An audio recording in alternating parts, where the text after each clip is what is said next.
A Siren Experiment by Kaudec. From the Journal of Cyril Monroe. Xavier found it first, and by the gods, I can hardly contain my excitement. It's in the ink, in the water itself. How did we miss this? No matter now. What does matter is that we found it. I've never been so anxious to speak with Juliet in my life. She'll be thrilled. The lump of fungus we found, the brick in the wooden box, wasn't the culture that we thought it was. It was an entire journal, fused together with the winding roots of the mushrooms that grew directly out of the page spores that were left over when the ink was mixed. I don't know why Captain Renault had the pages sealed to begin with, but perhaps that's unimportant. Maybe to preserve them? I don't dare ask any beast not aboard this ship. Hector would know more, but I can't guess the motives of an agent who's been dead for nearly 200 years now, can I? Or at least, not yet. Perhaps there's something of him left over after all? I digress, so that I won't ramble into lunacy within my own journal. As far as I understand, Xavier began to use a knife to peel back layer after layer of the mushroom from the captain's journal. Note to self to verify that, but the ink itself had grown the mushrooms. They wouldn't even touch the paper. It was an inspired notion nonetheless to peel back layer after layer to expose what text would lay beneath the fungus. Gods above, these results cannot be ignored. I doubt I'll sleep tonight. What the hell did I just read? Captain Nathaniel Locke accepted the flask. He stared at it, turning it over in his palm for a moment before sighing aloud. The wolf's nip from the flask was longer than either he or his first mate intended. A nip became a pull became a mouthful, then another. Every drop of semi-sweet slurry that passed over his tongue reignited the scorch marks the fermented fruit had already left on his soul. The memory of the disapproving stare of his own son forced him forward after the third swallow, and he knew that he wouldn't go further down the bottle. He'd given his word. The flask slapped the oaken desk with enough force to dislodge him from its neck. Nathaniel slid his tongue over his teeth, seeking whatever had been left behind by what he insisted to himself was the right choice. Self-control and decorum took over as a sour mix of alcohol grabbed the sides of the old sea dog's brain and shook him back to sense and reason. He lifted himself from the flask's nub and wiped away the errant fluid on the back of his palm. He was Nathaniel Locke. On the main deck, just above him, there were beasts that stomped, who would swear their allegiance to him over the king. Hells, they respected him enough to abandon the quarterdeck entirely when he'd called for his first mate's company. Even though every beast aboard flinched when the ship physician had been disinvited, anyone who'd ever tried to raise their voice in concern were quickly shut down by others. Carlyle, the poor sawbones, had enough to deal with without being made to translate the eager insanity. Shaking his paw free of the rum, he scowled at his carelessness. Nathaniel forced himself not to worry over the incidental droplets which scattered across the papers that stared back at him. His drink was justified this one last time, and there was no dignity in licking it off of the pages. And who knew what would have tried to crawl down his throat if he did? There was a joke somewhere about the science the chattering scribbles spoke about, and how it needed just as much alcohol as he did. Maybe the text would drunkenly rearrange itself into something that made sense. Maybe he would need Carlyle to explain to him. Damn it that he wasn't more... The hell was the word? Artistic? Pedantic? Something with a P. Poetic, that was it. Damn it that he wasn't more poetic. Or Nathaniel'd track the jokes down in his head and punish some beast with a sense of humor. All those drawings of eyeballs staring at him made his fur bristle, his skin crawl. It made him think that staring wasn't a bad word to use. Maybe something else about how this autonomist's entire journal was written like he wanted some beast to read it. Who the hell talks like that, much less talks to themselves like that? Gent probably was fond of others watching him. Nope, Nathaniel cut himself off. He wasn't going to go there. Too many ways to ruin the honor of the missing or dead, and that was bad luck. He couldn't let himself fall into the trap that superstition had laid out. Hell was already visiting some poor near-shrieking sailors in the infirmary. He couldn't atomize the bitch queen of karma any further for their sake. The doctor had even ordered their muzzles stuffed and belted so they wouldn't scare the rest of the crew with their whimpering about things that lived in the shadows. Even if there weren't this many excuses to do so, Nathaniel wasn't going to nurse bottles ever again. He'd promised Theodore that much. Damn that today made him a liar. Gods above and below, smile on me. May you not get bored with this beast or upset with his self-importance. Nathaniel offered his prayers to nothing in particular, instead raising a flask and tipping it back for one last pull. The wolf was a proud example of his species. His stature was tall and boasted strength uncommon to his age. There was no bend in his back, and he was up on 2 feet without any kind of cane or support. The ever-present graying of his muzzle and the slow sinking of his features were at odds with the alertness usually present in his eyes. Dark grays and white fur layered into each other in a simple pattern that was common in most Nurhaldian wolves. Today, eye strain and paperwork had taken an obvious toll, slumping his shoulders under a heave of fatigue. The wolf's stormy gray eyes had lost their spark. Good beasts worked every part of the ship from fore to aft. Provisions were low, but they usually were this late into the voyage, meats especially. But that was always the case in the crew of mostly canine. At least nothing was rotting. Tempers weren't sour, winds were favorable, sun was bright, and there were just enough clouds to keep the glare off the water without there being a threat of storms. Basin sport was within an easy day's sail, but the danger, he worried, was already aboard the ship. Mercury poisoning would only explain some of the symptoms, according to Carlyle. Nathaniel had the tins checked immediately thereafter and scoffed at the notion. No beast could get fish fever from eating beef and chicken. "You look like shit," his first muttered. The flask was retrieved from the captain with some effort, but Nathaniel knew better than to keep it from the other wolf for long. Their eyes met in the midst of a troubled silence, and Mendonca straightened his back dutifully.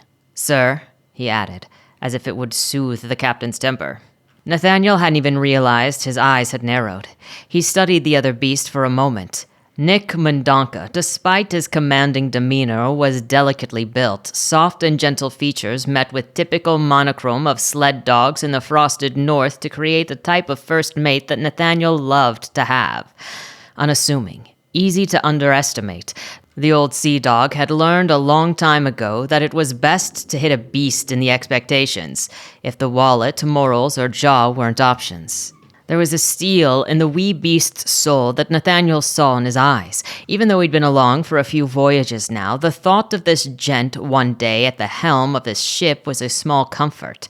He fought the smile that tugged on the corners of his mouth, but as his gaze fell, the reality of the present soured the thoughts of the eventual future of these old timbers.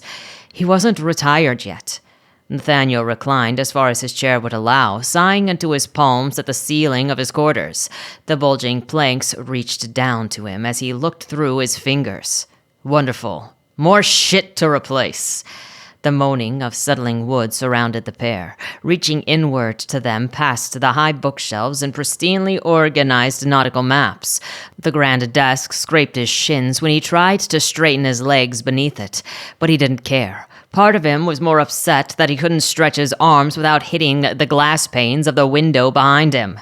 But he knew if he moved the desk away from the windows too far, he couldn't catch as much sunlight throughout the day, and the lamp oil was getting expensive again. He stretched his arms to the side, out of low reach of the sunlight's low angle, and adjusted to sit properly once more. There wasn't a captain alive who wanted to have a waterside disappearance on their shoulders. 50 beasts are aboard this ship as of this morning. We're down a passenger. The watch confirmed the numbers with me again, and all crews here. Nathaniel announced his report. All rafts accounted for, 20 beasts managing the rigging, another 20 in the below decks. Dr. Carlyle has 4 in his care, under restraint and muzzled, due to what he insists is mold poisoning on account of the beasts having been assigned previously to the hold of the ship. Night watches didn't report any beast overboard. His private effects were all present in his cabin, and I was praying against all hope that this, he nodded toward the unholy sprawl of information in front of him, would have done something to shed light on our concerns. But, judging your expression, it didn't, Mendoca intuited. Nathaniel gave a curt nod. Straightening his back, the wolf exhaled sharply over the diagrams in front of him. Circles and figures of organs and body parts wheeled outward. Blue ink scribbled lines of insane ramblings and down pages, in margins and between other words, referring to documents that weren't present. Or maybe they were. Astra, Terra, Infernum. Every one of the beast's most mushroom-addled fantasies fought for dominance all at once on every page. That, and the rest of the scuttle pulled back aboard after he sent divers overboard, didn't make sense. Candles, bloodied rags, half-burnt water-soaked papers. Nathaniel wasn't cut out for this kind of nattering shit. As far as he was concerned, this was a map without a legend. Do we have a name for the missing beast? Mendoca pressed, sliding the flask back into his vest. Cyril Monroe. Nathaniel sighed at his first blank expression. College type. Works out of the Caranthasonian Tertiary Institute, he offered, tapping the pages as if that would mean something to the canine. So, a lawyer. What's wrong with another one of them gone? Mendoca's joke almost got Nathaniel to chuckle, but frustratingly, it did show that the gent didn't know who he was talking about. Medical type. One of the beasts we ran cadavers for. The realization snapped across Mendoca's features, and his jaw went slack. Yes, that Cyril fucking Monroe. The same one that's been aboard, or haven't you been paying attention? The canine's fingers traced the outline of the flask in his pocket, and his tongue ran over his teeth in a nervous gesture. The captain inhaled slowly and leaned back forward over the desk with a small glare. Whatever this shape of equation shit is, Nathaniel picked up the page and squinted over its contents. He spat as he tossed it back into the pile of rabid hallucinations. He fought for words through a series of expressions and shakes of his head before settling in on one that came to mind. Fuck! Nathaniel slumped back in his chair at a loss for any other words. Mendoca stayed quiet. The gent took his time to inhale around the threads of thought that settled between the clouds of dust and disgust. Nathaniel hated himself in part for it, but the beast was as perceptive as he needed to be. Are you saying that he killed himself, or that there's been a murder? There are letters in one of these stacks that means it wasn't any kind of suicide, lad. The parts that aren't repetitive gibberish are aggressive insanity. Nathaniel rose from his chair, snatching the front of his shirt and tugging it flat against himself once more. He drew a deep breath. Gods forgive him for surprising his crew like this. We're changing ports. It was Mendoca's back which straightened now, and he gave a stiff salute. Where should I send the ship, sir? We dodge base import for Caranthos, Nathaniel grunted, stepping around Mendoca to retrieve his faithful sextant from the menagerie of tools. Faithful, reliable. Was his signet ring missing? Hell's with it for now. He had to find his new heading. And what's wrong with the courts of base import, Captain? Why not stop there? His first pleaded gently. It's 3 days with favorable wind and engines going to Caranthos. We're already scraping old tins, not to mention the chemistry we're intended to deliver to base import specifically. Even if the crew were willing, the dodge would mean they miss not 1 but 2 rounds of pay. First, from the spurned delivery to base import, and then to carry from there to Caranthos as intended. Beyond willingness, there's the matter of supplies. The castanets have rotted, and gods only know that a dozen castanets wouldn't feed this crew, especially not with the sickly fish that have been feeding off the hull. The doctor would cut our throats in our sleep if we gave him more beasts that were hallucinating. We cut rations to make it work. No beast goes to bed with a full belly, not even me, and we can forward their wages out of what your family are fixing to pay for this ship. He shook his head at the thought, but continued. The vague idea of seeing his son sooner wasn't an awful thing either. Theodore always seemed to enjoy his visits. Stopping by Caranthos first would put them a week ahead of schedule. Base import magisters are entitled fucks. We land there, rot for weeks, and risk nothing being done. We're all missing pay either way. Karen Thos would have us loaded and underway in half the time. You'll learn this about the crew. None of them are too pleased to stand around with their balls in their palms. I trust Arbiter Sybil's judgment to be fast and accurate."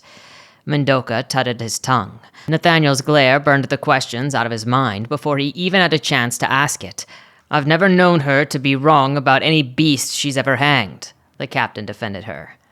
"Then how would you like me to break the news, sir?" Mendoca pressed. "I need every foot on the main deck. I'll tell them myself that we're moving further." He resolved with a mighty exhale.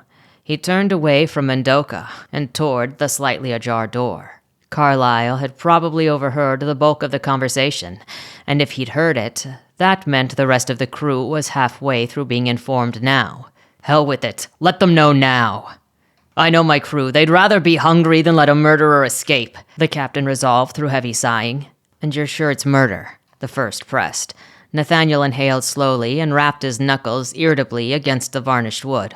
"I don't know what to treat it as, if it were anything else. We've got SEALs to check in the cargo and an entire ship to turn upside down to try and find the beast."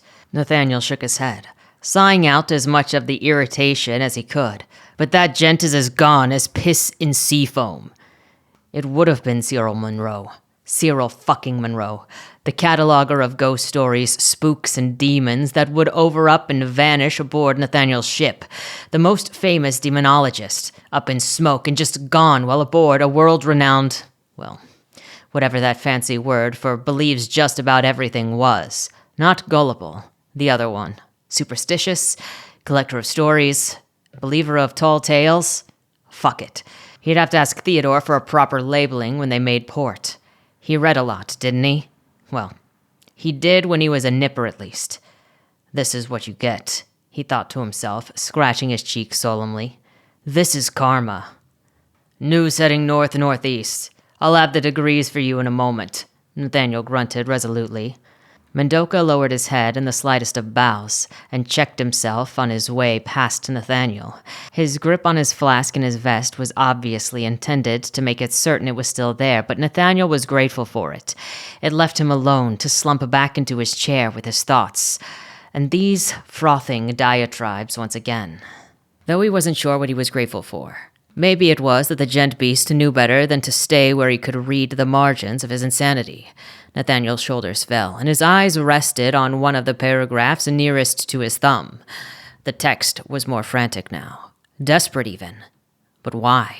Nathaniel tutted his tongue softly on the roof of his mouth as he picked up another page and began to read over the bickering blue scribbles once more. "The madness escapes the crevices. Truly, we have lost our minds. Surely this kind of architecture cannot exist so deeply. We cannot be the first to glimpse it within the world. Surely a record somewhere exists of the mountain that moves, or of the thing-shaped hole that science would save us from, has saved us from, has buried. But still, we must go deeper to pierce through the dark age of intellectualism and reason. We continued with respect any science that would have due. We measured and measured again in accordance with and in spite of the methods and shallow knowledge our efforts spat on. A crack in the wall of sleep will separate scientific history into before and after." There was nothing else on the page.